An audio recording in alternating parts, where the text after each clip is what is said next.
Îl invit la microfon din partea grupurilor parlamentare AUR pe domnul deputat George Nicolae Simion.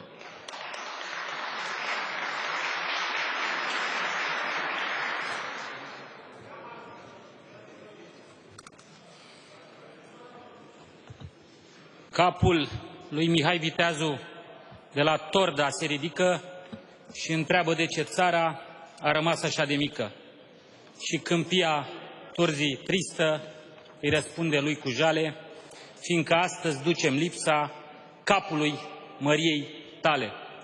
Mesajul meu de astăzi este pentru poporul român, ca să știe. Restaurantele din Parlament sunt deschise. Tot sectorul Horeca trebuie deschis. Nu acceptați așa ceva. Voi, popor român, sunteți amendați dacă purtați masca un pic mai în stânga sau un pic mai în dreapta, sunteți amenințați, sunteți bătuți, iar aici, în Parlament, la 2 noaptea, se vota conducerea Camerei total abuziv și stăteau unii lângă alții ca hienele gata să atace ciolanul. Nu mai acceptați, popor român, ce vi se servește. Părinții și bunicii noștri ne-au lăsat o țară fără datorii. Astăzi am ajuns să ne împrumutăm cu 1 miliard pe oră. Îi mulțumim domnului Câțu pentru acest lucru. Popor român, este timpul să redeschidem școlile. Asta cerem noului guvern. Sunt sute de mii de profesori, sunt sute de mii de părinți.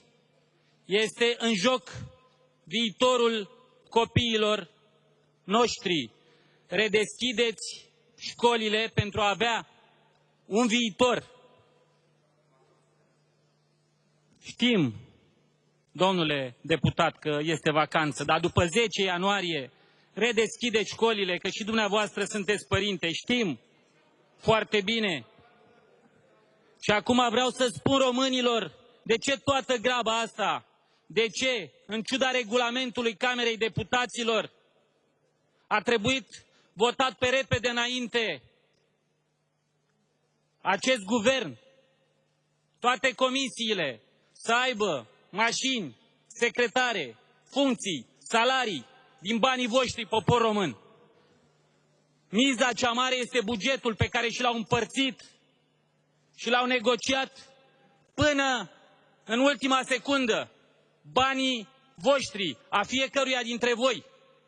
Banii voștri împărțiți și România împărțită. România ca o pradă. Vă doare, știu că vă doare. Să vă doară. O să vă doară din ce în ce mai rău. Trebuie să vă doară.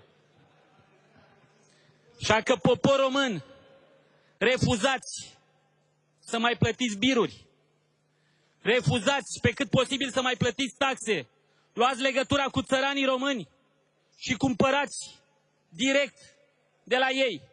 Oricum ne vor îndatora cât de mult pot ei. Oricum banii voștri o să ajungă să fie furați.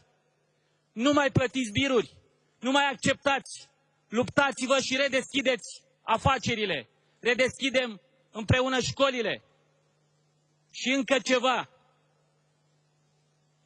Nu mai acuzați străinii că ne taie domnitorii și intimidează țara cu guverne provizorii.